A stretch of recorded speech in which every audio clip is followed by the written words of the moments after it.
Aprendamos economía.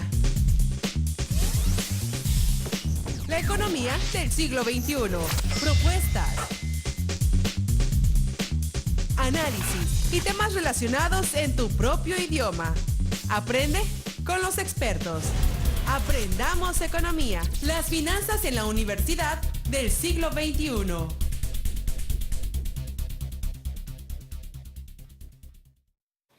Hola, ¿qué tal? Buenas tardes. Qué bueno que nos sintonizan en este su programa Aprendamos Economía.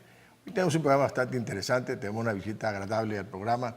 Tenemos con nosotros el director de nuestra división, el maestro Lenín. Pero antes de presentar al maestro, con mucho gusto, déjenme presentar a los que nos acompañan todos los martes, aquí en el programa Aprendamos Economía. Gildardo, te toca a ti en este día. Buenas tardes, como todos los martes, haciendo un esfuerzo por, en este difícil tema de las ciencias económicas, cada vez más complicadas, porque por ahí nos decían que los primeros 3 meses nos dedicamos a decir lo que vamos a hacer y el resto nos dedicamos a explicar por qué no hicimos lo que deberíamos de hacer. Y ahí nos la llevamos. Maestro Bolívar. Muy buenas tardes, igual, como dice una cosa, dice otra, ¿no? La bienvenida a nuestro invitado especial. Pues qué bueno, tenemos aquí como invitado al maestro Lenín, nuestro director de la división. Él viene con una invitación que le hicimos porque hace unos días estuvo en un evento de la ANFECA y él es coordinador nacional de planes y programas de estudios de la ANFECA. Y me platicaba cuando vino de esa reunión a nivel nacional de los logros que ha tenido en su gestión, en esa coordinación, y 2 premios que trae de allá de la ANFECA, uno de Contaduría Pública y uno de Administración, pero eso le corresponde hablar al maestro. Bueno, antes que nada, primeramente, maestro José Juan, agradecerle la invitación al maestro Gildardo, al maestro Bolívar, que pues en este programa que lo ve todo el mundo y que me platican y que se sienten muy a gusto con los comentarios que aquí se expresan, porque la gente realmente aprende del tema de economía. Sí, maestro, efectivamente hemos tenido el honor, gracias al crecimiento que ha tenido la Universidad Juárez Autónoma de Tabasco, para poder ascender en espacios a nivel nacional. El día de hoy coordinamos a nivel nacional en la Asociación Nacional de Facultades y Escuelas de Contaduría y Administración ANFECA, que agrupa a más de 350 instituciones de educación superior del área económico-administrativa, públicas y privadas, que pudimos asistir a la Ciudad de México a recibir 2 preseas que le entregaron a la Universidad Juárez Autónoma de Tabasco por haber logrado acreditar los programas educativos de la licenciatura en Administración y de la licenciatura en Contaduría Pública. Estas acreditaciones no son más que el reconocimiento a la calidad educativa que tienen nuestros programas, en este caso 2, de los que imparte nuestra Universidad Juárez Autónoma de Tabasco. Oye, maestro, ¿qué hace la ANFECA? ¿Cuál es la función de la ANFECA? Si usted tiene alguna idea que tenga usted por ahí. Claro, mire, la Asociación Nacional, la ANFECA, realmente lo que busca es que las instituciones dedicadas al área de económico-administrativos o de negocios puedan contar con un espacio en donde se puedan expresar el conocimiento, el crecimiento que están teniendo los programas educativos. Por ejemplo, la coordinación que su servidor preside tiene que ver con la reestructuración de los planes y programas de estudio. ¿A nivel nacional? A nivel nacional. Entonces, lograr que una licenciatura en administración cuente con materias básicas, tanto para universidades públicas como para privadas, pues es el reto de nosotros para lograr conjuntar estos esfuerzos en el entendido de que las condiciones de una universidad pública y de una privada son totalmente distintas. No, de acuerdo. Maestro, ¿la certificación se da también dentro de esta organización?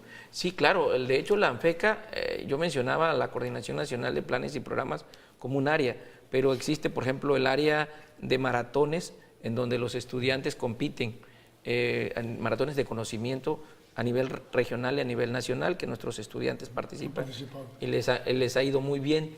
También está el área de certificaciones. ¿Qué significa? Ustedes conocerán, por ejemplo, muchas disciplinas, como por ejemplo los contadores públicos tienen el Instituto Mexicano de Contadores Públicos que los certifica.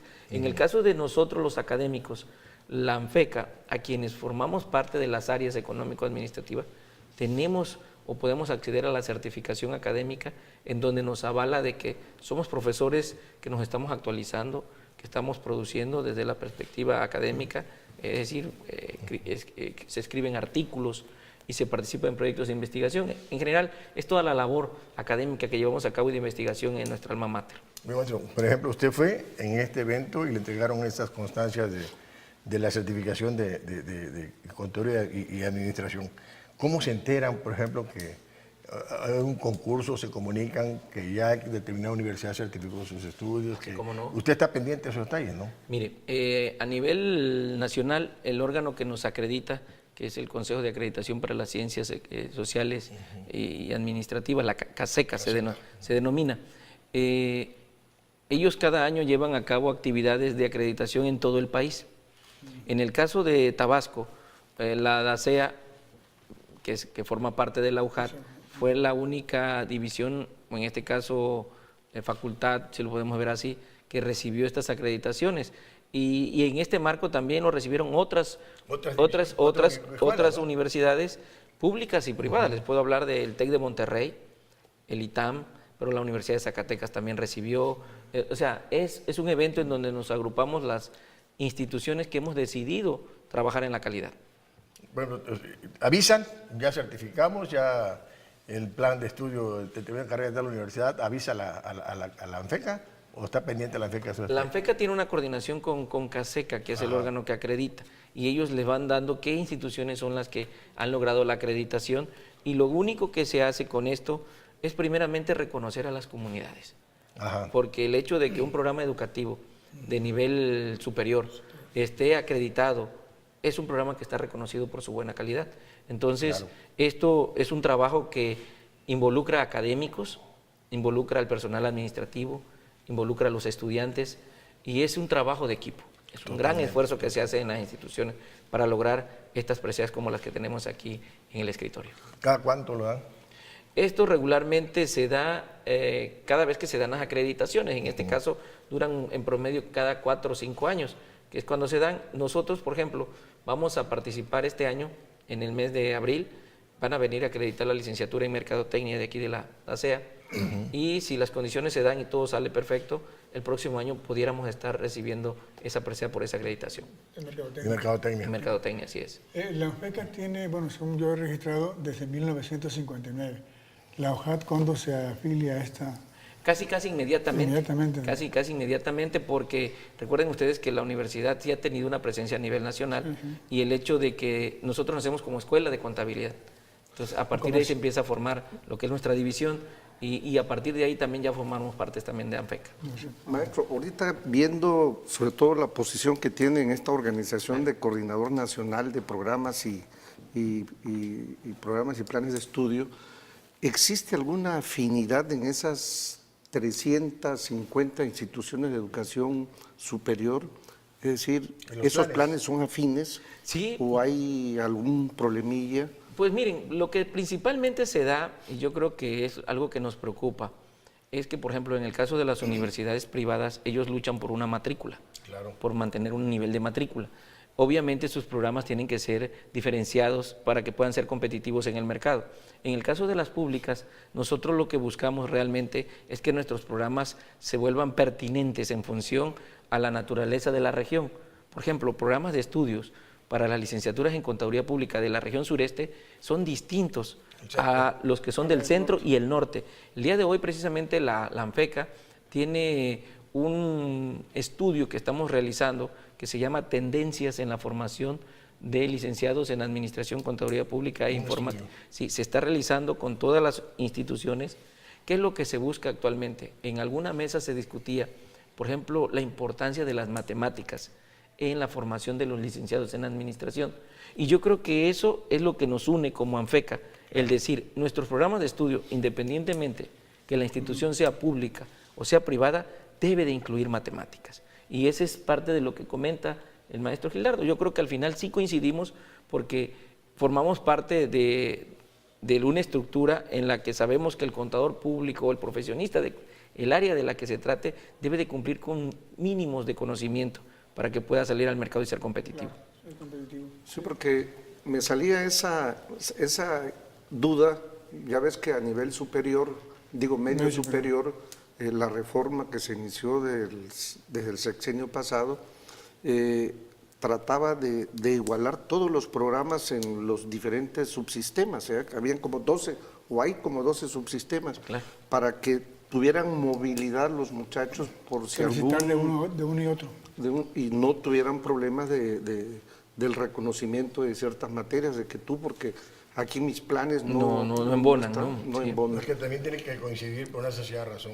Si un alumno nuestro se va a otra parte de la República, tiene que coincidir con la revelación de estudios que se presentan ellos allá. No, sí la había, pero ahorita es el libre tránsito que tienen en la educación. Pues, está en un subsistema, puede Pasar a donde sea. Así es. En el caso de administración o contaduría aquí de esta universidad, igual. si no hay los mínimos de congruencia y coherencia en los planes... Ahora se ¿cómo complica te más vas? por el nuevo modelo educativo que va a empezar en agosto, porque la universidad trae su plan, entonces cómo recibe a los de prepa, por ejemplo, ¿no? en matemáticas. O sea, hay mínimos estándares que a lo mejor tendrán que quitar varios conceptos porque se da en la universidad. En eso consiste el nuevo modelo educativo que ya empieza en agosto. El que va a entrar ahora, que dice Ahora que en agosto va a dice el entrar secretario y obviamente le va a repercutir en la universidad más Dice que adelante. ya no es pensar, no reflexiones, dice, nada más escriba, lea sin reflexionar, sin pensar, sin memorizar, dice el secretario de Educación. Sí, sin memorizar es una Sin cosa. memorizar. Razonar y pensar Es es otro. otro, que eso es lo que busca ahora. Creo que Sí, Es el va a modelo de pensar. aprender a aprender. ¿no? Que es lo que se Entonces, buscaba con eliminar filosofía de la prepa, ¿no? Sí. O sea, volverlos así medio técnicos, no razonar, ¿no? Medio irreflexivos. No es reflexivo, ¿no? Entonces no razonar. Ese problema lo va a tener la UJAT posteriormente, o sea, cuando vengan esos muchachos con una nueva reforma educativa, un nuevo plan educativo. Pero la ventaja que tenemos aquí nosotros es diferente, ¿no? Porque nosotros elaboramos nuestros propios planes de estudio, se analiza un cuerpo técnico. Ha sido flexible. Hasta eso, ¿no? Hasta que se llega a la aprobación. Y obviamente. Pues yo ahorita creo que hablamos yo creo que en general la universidad sí está preparada Sí, o sea, para flexible. recibir a los muchachos en el tema del modelo educativo. ¿Qué te parece si empezamos con el próximo corte, cuando regresamos al próximo Adelante, maestro.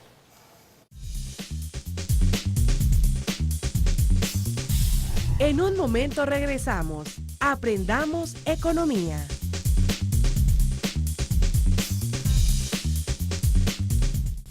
Continuamos en Aprendamos economía.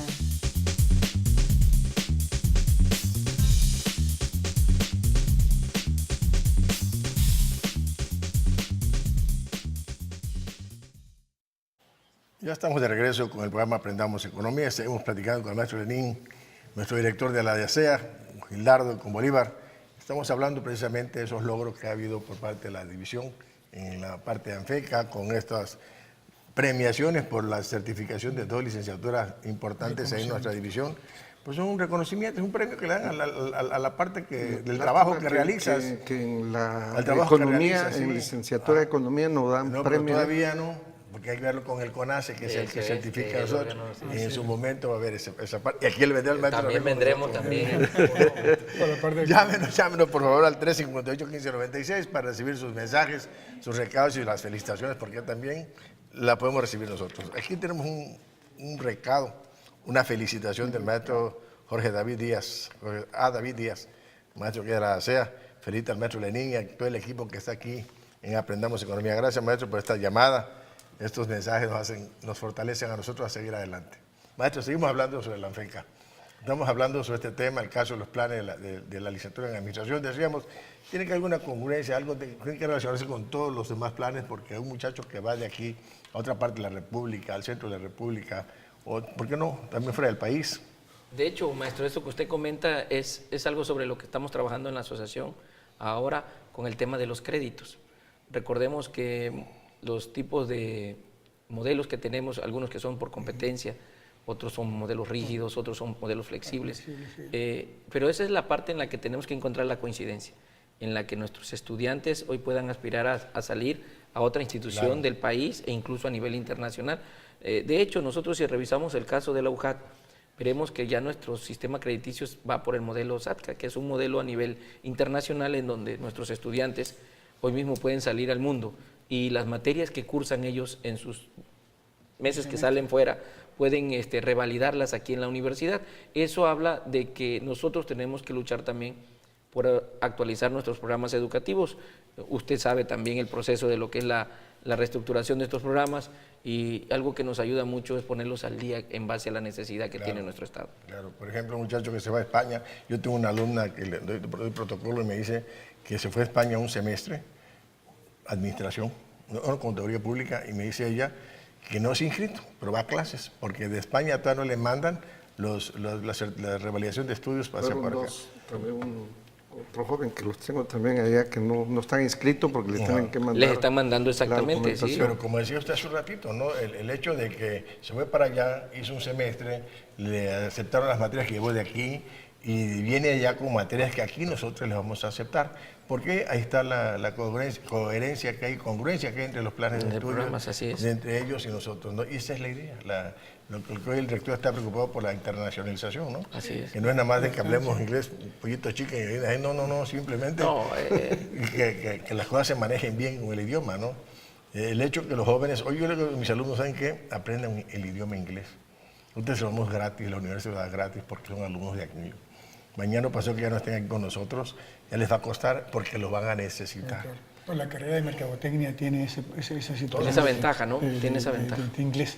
De todas las carreras. No, pero mercadotecnia tiene más inglés que economía, por ejemplo, porque es para esa parte. Claro. Bueno, maestro, ¿qué pasó? ¿Cómo le avisaron? ¿Usted fue en ese De hecho, evento? les comparto que esta invitación la recibió el señor rector.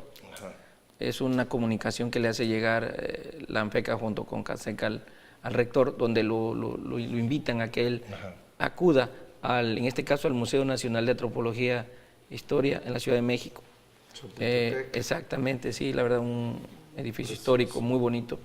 El señor rector me da el privilegio de que yo pueda asistir en su representación por cuestiones de agenda de él, y su servidor acude el día 13 de marzo a recibir estas preseas, que pues, lo único que fue es ser el portador de toda la comunidad, realmente, porque es un logro de los académicos y las académicas de estos programas educativos, de la comunidad estudiantil, evidentemente del personal administrativo, sindicalizado y también de confianza, que apoyan, porque estos logros solos no llegan, tiene que ser un gran trabajo de equipo. De equipo, bastante. Así es. Ya está certificada, son 4 licenciaturas que tenemos en la división. Así es. En este caso es administración, contaduría, economía también, así es. Y falta mercadotecnia, que en los próximos días, se los adelanto, el 3-4 de abril, van a estar los evaluadores aquí con nosotros. Sería la primera vez que de conseguirse la acreditación de un programa educativo nuevo que, como bien comentaba el maestro Bolívar, es muy competitivo. Tiene 6 niveles de inglés, que es el que mayor tiene en cuanto a presencia. Y ahí solamente hacer un comentario. El señor rector pues ha visto que nuestros estudiantes de cualquier licenciatura deben de tener al menos 3 competencias. La primera de ellas es que manejen un sistema de información, en este caso la computadora, el Excel, el Office y todas esas cosas que se manejan. También que puedan ingresar a nuestro centro de idiomas. Se imparten más de 10 idiomas ahí. El día de hoy tenemos hasta chino y también hebreo, y evidentemente el inglés como un idioma pues básico ya, porque es necesario que el estudiante que estudia en OJAT maneje esa lengua, y evidentemente el último es que tengan también competencias para las matemáticas. Es evidente que quien sabe y domina estas 3 competencias pues tiene muchas ventajas. Claro. Eso es en cuanto a ese comentario, maestro.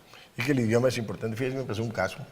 Yo estaba en el aeropuerto una vez, de las veces que salgo a dar la vuelta por el mundo, y me encuentro un alemán, y me preguntan en alemán cómo hacer la Ciudad de México, para el centro de la Ciudad de México. Yo le contesto en español. No nos entendimos. ¿Qué hicimos? En el Spanglish y en su German English nos entendimos los dos. Para decir el inglés. Claro, es Por eso yo siempre a los chamacos, apréndanlo.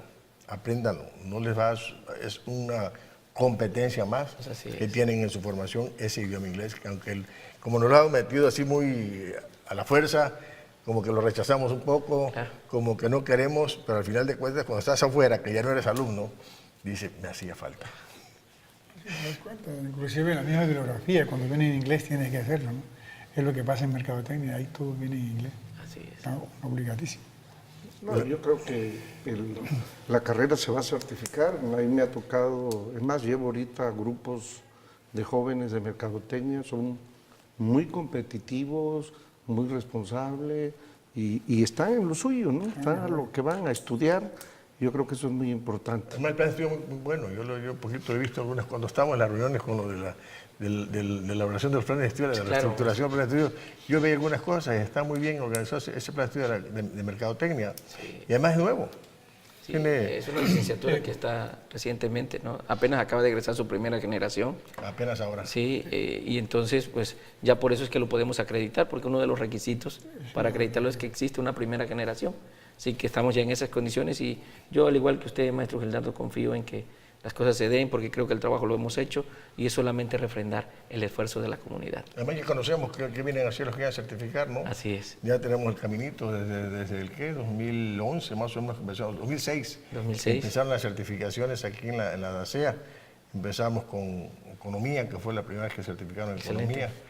Y de ahí, todas, ¿no? De ahí vinieron otra vez administración y contaduría que certificaron por primera vez. Entonces, ese caminito ya lo sabemos, la primera vez que me tocó a mí, sí, en economía. Estamos todos nerviosos porque era algo nuevo. Era la primera vez, claro. ¿Qué iban a hacer? Y sí, visitar a los profesores, el salón. En ese entonces estaban los salones terrible. Y nos dice uno de los certificadores, de veras que son valientes ustedes dando clases en estos salones. ¿Por qué? Ventilador y descompuesto. El piso de cemento gris. Y bueno, no, yo no les dije nada. Ya se fueron. Obviamente ahorita la SEA es otra cosa. No, totalmente diferente. Y ya muchos no ya no es el Morollita. Ya no. Y muchos taches que teníamos van a ser superados hoy, hombre. Sí. En infraestructura, en donde yo siempre veo que tenemos un poco de problemas con los alumnos, con la investigación que hacen los alumnos, porque ellos optan, la mayoría que egresan, por diplomados, por cursos, y luego hagan su tesis, porque yo les digo a ellos así, que sean agradecidos con la universidad cuando hayan terminado, que hagan su maestría y su doctorado, y cuando sean gente importante, regresen ustedes a dar algo, a platicarle a los alumnos de esa época, investiguen, hagan sus tesis, porque cuando ustedes sean los profesores, que nosotros vamos a tener que ir en cualquier momento, van a luchar como estamos nosotros luchando con ustedes que hagan investigación. Entonces, yo eso le digo a mis alumnos, y se quedan. Una vez tuve como 20 alumnos y 15 se fueron por la tesis. Los demás optaron por lo más fácil. Claro. Y bueno, pero así, porque al final de cuentas hay que hacer agradecido con esta institución, que nos regala una carrera gratis. ¿Cuánto pagan los muchachos al semestre? ¿Qué hacen? Entonces, y muy buena nuestra universidad, es una de las mejores. Nuestra SEA ni se diga, ¿no? No, yo creo que el hecho de que nuestra división haya formado y siga formando recursos humanos de primer nivel, digo, muchos de nosotros nos hemos formado ahí, ha sido muy noble la universidad y el hecho de poder dejar evidencia de nuestro paso en la institución, creo que el tema de la tesis es algo muy importante, maestro, porque al final también se genera conocimiento a través de la investigación. Yo creo que tenemos que fortalecer esa parte, también no dejar de un lado entender que nuestras carreras, a diferencia de otras áreas de conocimiento, son más hacia la parte profesionalizante, claro, en donde mucho es práctica también, pero yo creo que debe existir el equilibrio para que se sigan formando los investigadores. Digo, la licenciatura en economía te lleva hacia allá, y yo creo que es algo que tenemos que seguir impulsando. De hecho, por ahí tenemos la fortaleza de que nuestros profesores que son sistemas nacionales de investigadores y todo eso, al final regresan al aula también para fortalecer el tema de investigación. Esa parte lo estamos impulsando y creo que vamos a tener buenos resultados, maestro. Esa es la parte, porque yo le comentaba esto, porque me tocó esa parte. Hubo una temporada en que los chamacos no hacían investigación y cuando llegamos en la primera etapa, tache. Y todo lo demás los profesores hacen sus proyectos, claro, eso he superado esa parte. Y la bibliografía de biblioteca que no... Entonces, pero yo creo que esa experiencia que hemos tenido a lo largo de 2006 hacia acá, ya pasaron más, ¿qué? Se ha cambiado porque lo más fácil era... 11 años han pasado. Lo más fácil era el diplomado, esa era la vía más corta, pues. Yo creo que con eso ya no creo que sea difícil certificar a mercadotecnia. Yo creo que las cosas van a estar bien y de ahí seguiría. Y vendría usted con nosotros, hay que hablar con ACE para que también nos dé una constancia sobre con gusto, vamos a ver ahí para ver qué día nos entregan algo así como lo que tenemos el día de hoy acá. Yo que sí, maestro. Sí, es cuestión de que lo miren. Canfeca nos da esto por esa carrera. ¿Ustedes qué nos van a dar? Eso es. Yo digo que sí. No, y además el Consejo de Acreditación del Área Económica, pues es un consejo serio. Creo que vale la pena que ellos pudieran también dar un reconocimiento porque al final enaltece el espíritu de los equipos, claro, el hecho de saber que hay un esfuerzo. Y solamente me quedo con algo que aprendí aquí en la propia división, que la calidad es un proceso de mejora continua, maestro. Así es, maestro. Sí, Y, maestro, sí. qué bueno que está con nosotros, qué bueno que estuvo con nosotros en este momento. No, a las órdenes. Y la verdad le agradecemos que ha estado aquí con Aprendamos Economía. Y este es su programa, maestro. Gracias, Es de la maestro. división. Qué amable. Cuando usted quiera, tiene las puertas abiertas. Pues somos de allá de la escuela, ¿no? Y este No, programa pero- es de allá de la Pero con toda una historia, la verdad. Continuamos en el próximo corte.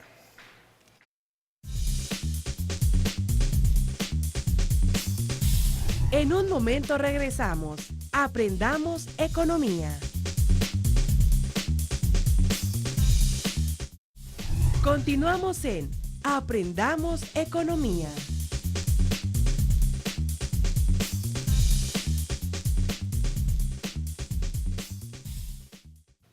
¿Qué tal? Ya estamos de regreso con su programa Aprendamos Economía. Seguimos platicando con Gildardo, con Bolívar, pero vamos a entrar de lleno a hablar de la deuda.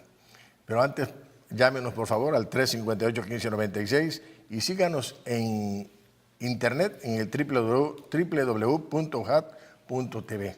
Ahí estamos nosotros, también en la emisora Radio Hat, en el 107.3 de FM, estamos transmitiendo simultáneamente. Escúchenos y véanos al mismo tiempo. Sigo platicando del programa de hoy, pero vamos a empezar de lleno a hablar de la deuda. Ya platicamos con el maestro Lenín, se despidió porque tiene que hacer otras cosas con su responsabilidad que tiene como director de la DACEA. Pero nosotros vamos a hablar ahorita de la deuda que tienen los países. Seguimos hablando, la deuda es una historia muy grande que hay en los países. Todos los países del mundo están endeudados, hasta el menos desarrollado. Hay algunos que tienen comprometidos hasta más del 100% del Producto Interno Bruto. Mucho más. Estados Unidos, algunos países europeos, Japón, varios de ellos tienen más del 100% de la deuda pública comprometida Con de su respecto al Producto PIB. Bruto, sí, al PIB. Entonces, yo comentaba el otro día, antes de que cuando empezamos a hablar de la deuda, y platicaba con algunas personas que la deuda, y me decían así muy tranquilamente, si el gobierno está endeudado, ¿por qué yo no? El problema que le decía yo que a veces muchos de nosotros pedimos dinero prestado y realmente no lo destinamos para lo que lo pedimos. Y cuando se hace necesario pagar intereses o las letras que tienes que pagar mensualmente, no tienes de dónde echar mano porque te lo gastaste en cosas superfluas y no rindió lo que tú esperabas. Entonces ahí es el conflicto que mucha gente que se mete a un crédito, a un préstamo, cuando no lo aplica para lo que lo pidió, seguramente muchos conflictos va a tener de pagar. Obviamente en épocas como las nuestras, ahorita que la crisis está terrible, escasea el dinero, no hay liquidez porque muchas personas hoy por hoy no tienen empleo y no tienen ingreso. Y aún cuando otros tienen empleo, tienen compromisos muy fuertes, inclusive los que tienen los propios negocios y necesitan de liquidez. Y hay diferentes formas de buscar liquidez, buscar dinero. Gildardo, vamos a hablar de la deuda. Sí. ¿Por qué se origina la deuda? Vamos a una breve comentario al público que entendamos esta parte, ¿no? Sí, bueno, creo yo que para entender así de manera muy práctica, antes de entrar en ¿Por la qué se deuda endeuda el pública, gobierno, no? Sí, sí. una persona que gasta más de lo que recibe de ingreso, pues esa diferencia la tiene que cubrir de alguna manera, Claro. a créditos, en deuda, tiene las condiciones para endeudarse. ¿Por qué existe endeudamiento en una administración pública? Porque los gobiernos tienen una captación de recursos, de Claro. ingresos, normalmente por los famosos tributarios, productos y una diversidad de instrumentos que usa. Claro. Cuando un gobierno capta ingresos y el gasto que tiene es mayor, de alguna manera lo tiene que cubrir con créditos, con préstamos, se endeuda. México tiene un problema serio en ese sentido, porque México, su captación en los países integrantes de la OCDE anda como el 12.5% de su PIB. 18, 12 puntos. 12.5, 12.8, mientras que la mayoría de los países están arriba del 20%.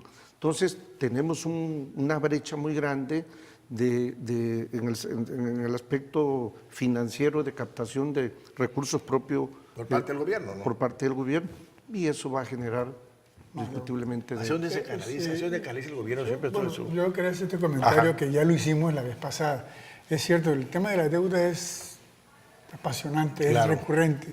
Y cuando hablamos de la nación, pues debemos recurrirnos de que México pues, es deudor desde que Nace como país nace como país independiente. independiente. Ya nace con una deuda y esta deuda, periodo con periodo, o sea, primero la independencia, luego la revolución, luego la posrevolución, y va una endeudamiento que siempre ha sido así. No captan sus recursos para poder pagar esto, ¿no?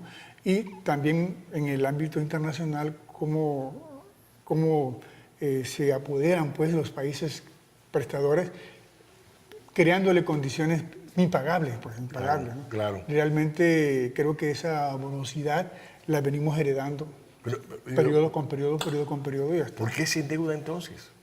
¿Por qué se endeuda? Yo lo que trato de buscar por qué razones. México tuvo un aspecto crítico. Los gobiernos, no hablando nuevamente, todos los gobiernos se endeudan. México, donde se agudiza el problema de nuestra deuda, es al término de Luis Echeverría. Ya andamos como en 20 y tantos mil millones De dólares. de dólares la deuda, por la política social y gasto que tuvo.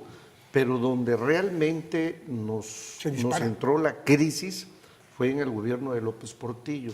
Le apostamos a que se conoce la famosa deuda petrolera. Muchas instituciones financieras, muchos organismos, Claro. viendo el boom petrolero en que teníamos, nos empezaron a soltar dinero, y de pronto el precio del barril se vino abajo y entramos en una crisis que no teníamos. Financiera terrible. Que Un no crack, teníamos para. un crack. Y casi estuvimos cerca de los 100 mil millones de dólares, que es el punto en que nos genera ya problemas serios. El gobierno se endeuda. ¿Hacia dónde canaliza el gobierno los dineros que pide prestado? Bueno, ¿Idea? se entiende que el dinero que viene es para obras, ¿no? Pero realmente el funcionamiento es diferente. En algunos periodos, después de que dice Gildardo, era para renegociar deudas.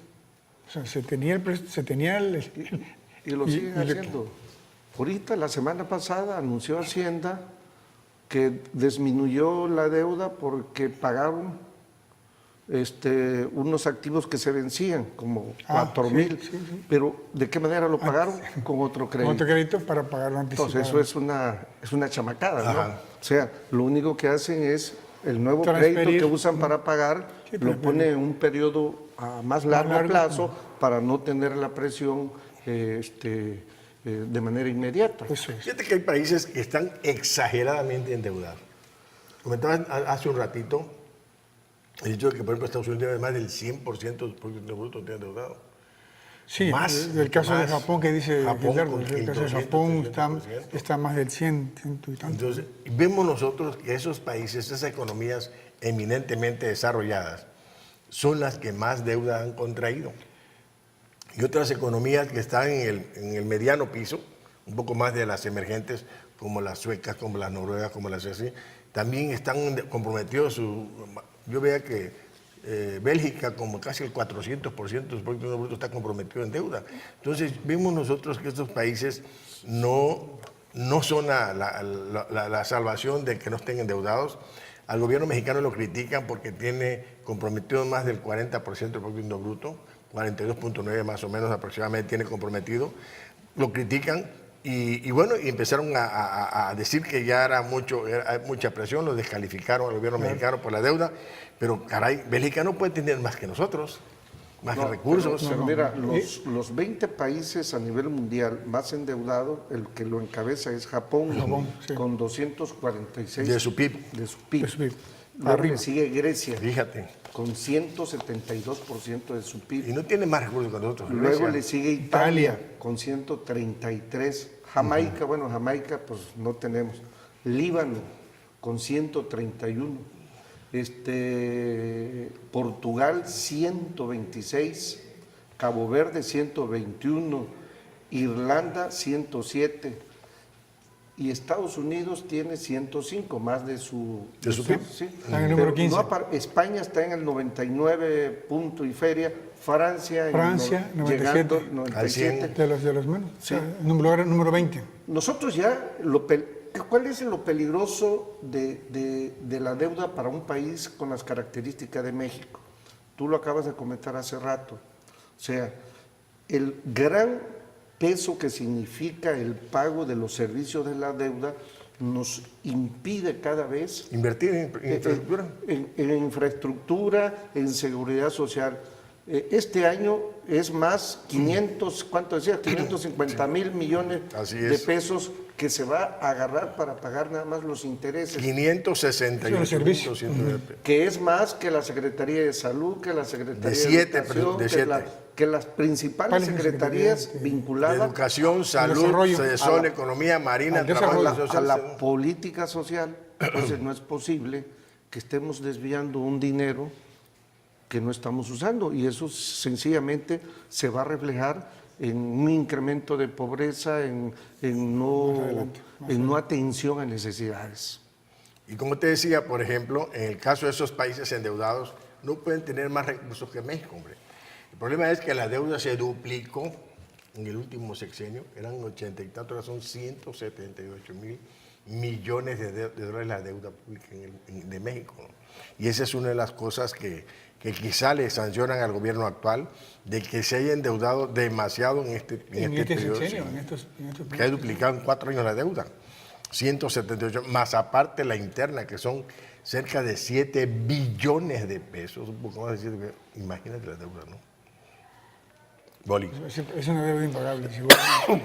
Es una deuda impagable. Pero como decía, es un mal manejo de la deuda.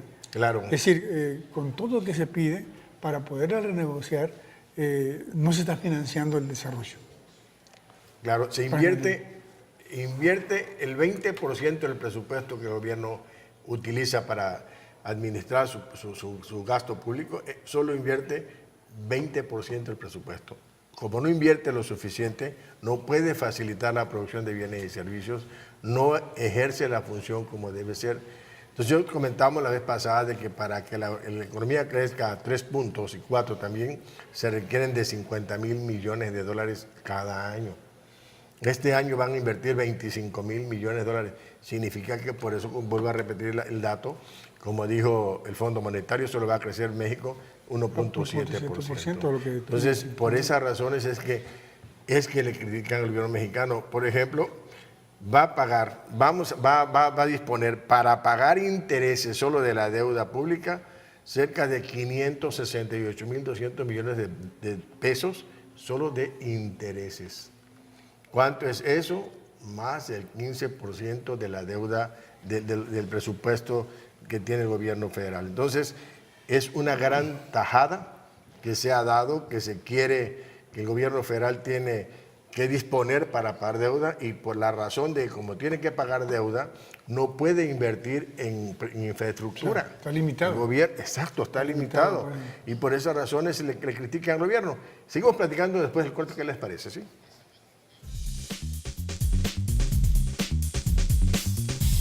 En un momento regresamos. Aprendamos economía. Continuamos en Aprendamos economía.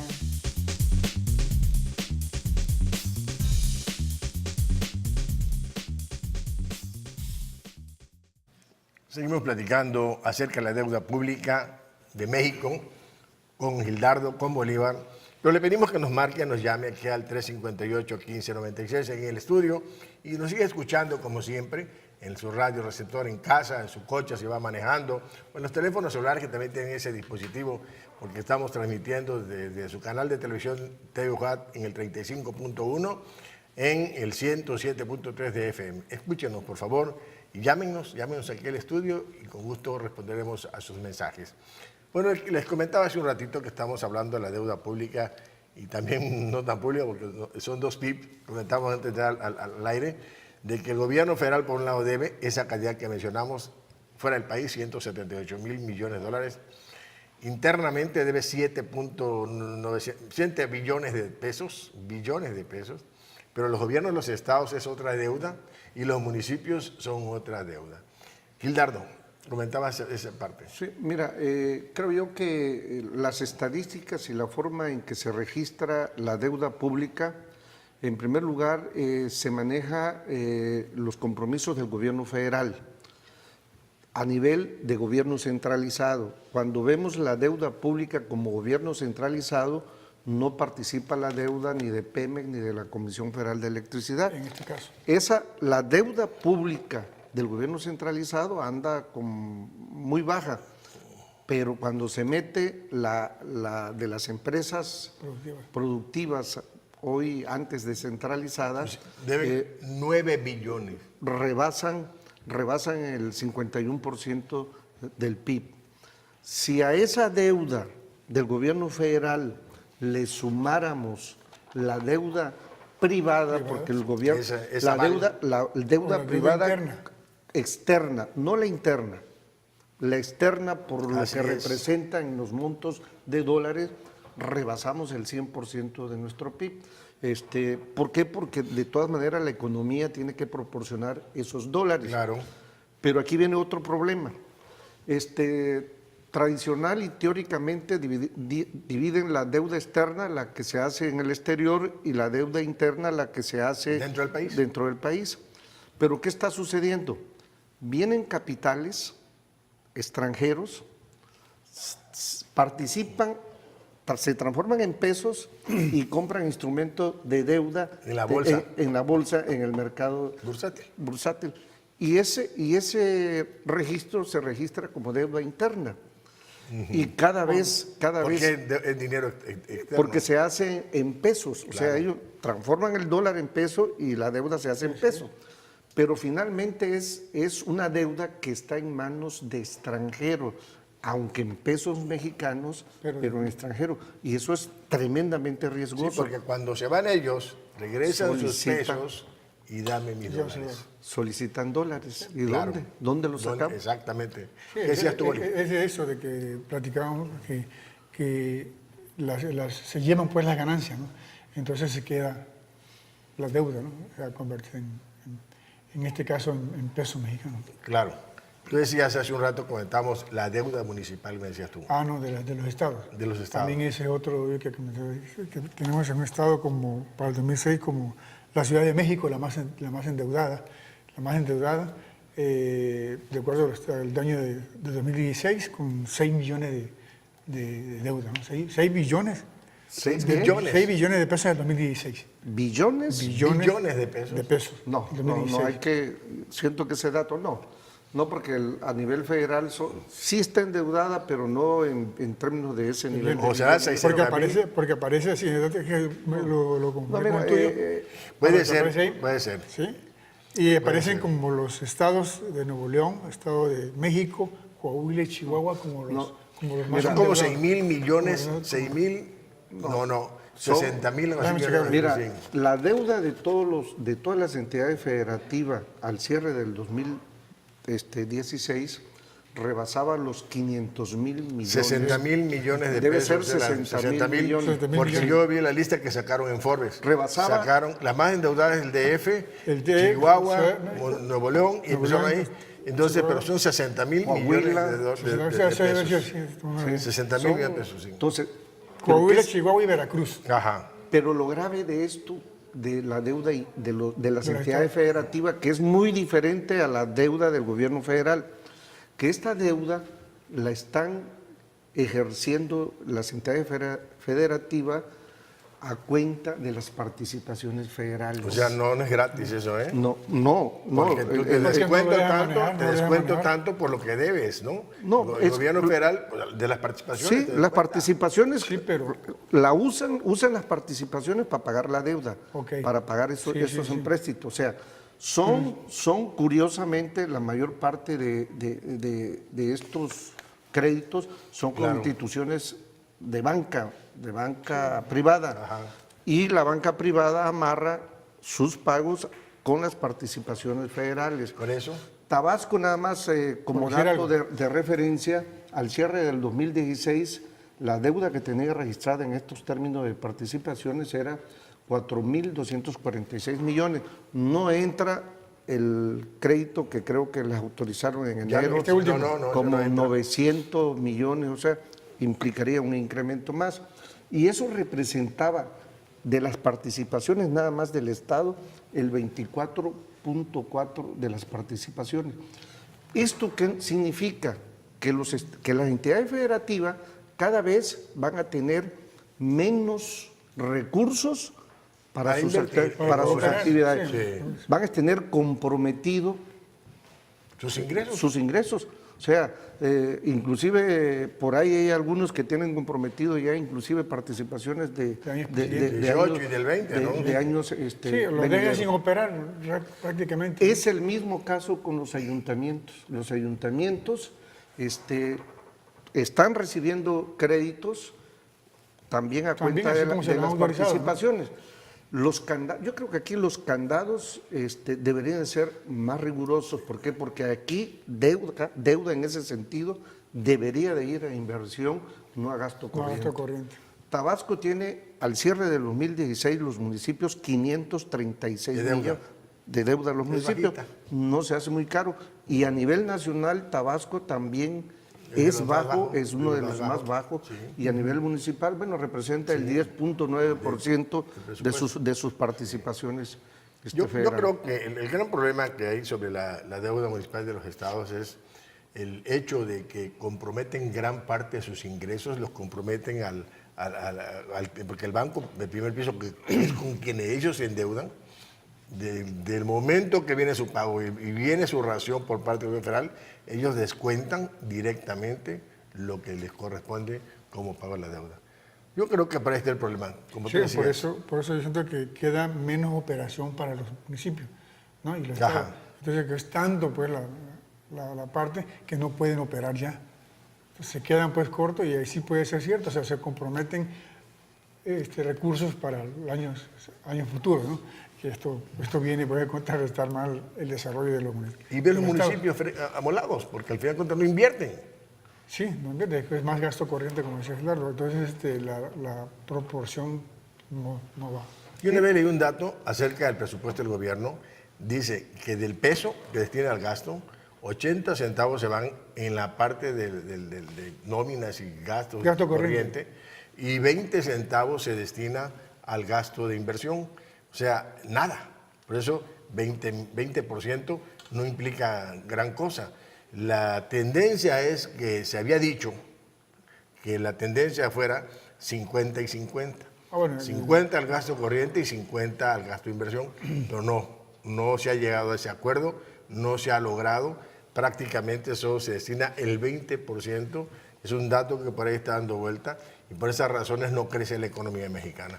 Es necesario que se destine más. Muy bajo la proporción. Fíjense que pude bajar de un municipio de Tabasco, en el periódico oficial, un decreto de deuda de 31 millones de pesos. Ajá. Y lo invierte curiosamente en pura techado de calles. Digo, techado de... Ya se nos va el tiempo, sí, me creo, techado Y tenemos conclusión sobre este tema. Vamos a cerrar la deuda, aunque no se puede cerrar nunca. Nunca se puede cerrar. Este programa vamos a cerrar el día de hoy. Sí, yo creo que es tiempo ya de preocuparse por la deuda.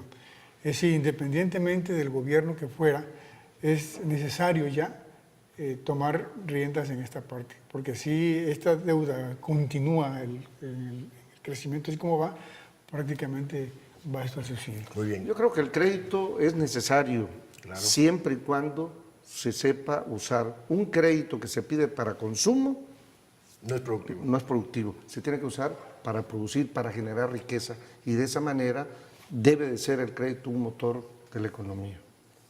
Bien, hasta ahí esa parte de tu comentario final. Van los míos. Yo creo que coincido con esta parte de que sí es necesario endeudarse. Es necesario que haya ingresos, porque si no pide el gobierno a la banca dinero, no se mueve el capital, el dinero en la economía, y esa es la que mueve a la economía, el dinero. Y ese es el problema que hay. Si los bancos de primer piso no mueven su dinero hacia quienes se los pide, que es fácil y es seguro que les pague el gobierno, nosotros, la banca, no tendría esa evolución esa que tiene en estos momentos. Bueno, el dinero. Habla como banqueros, nosotros, la banca. Bueno, nuestra banca. Yo sí quiero agradecer, antes que nos vayamos nosotros, queremos agradecerle a todos los que están aquí en la cámara por detrás, atrás de la cámara, perdón, llevando, Nolo, la señorita que está con nosotros aquí, los que están allá arriba, que hacen posible este programa de Aprendamos Economía. Este martes, como todos los martes, nosotros aquí estamos hablando sobre este tema.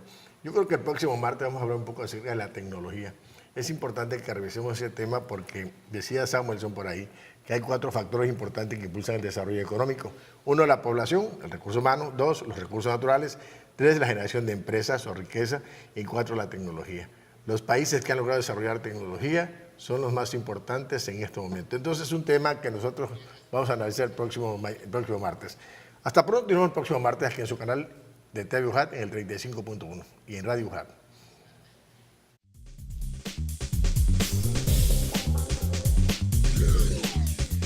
Esto fue Aprendamos Economía, las finanzas en la universidad del siglo XXI.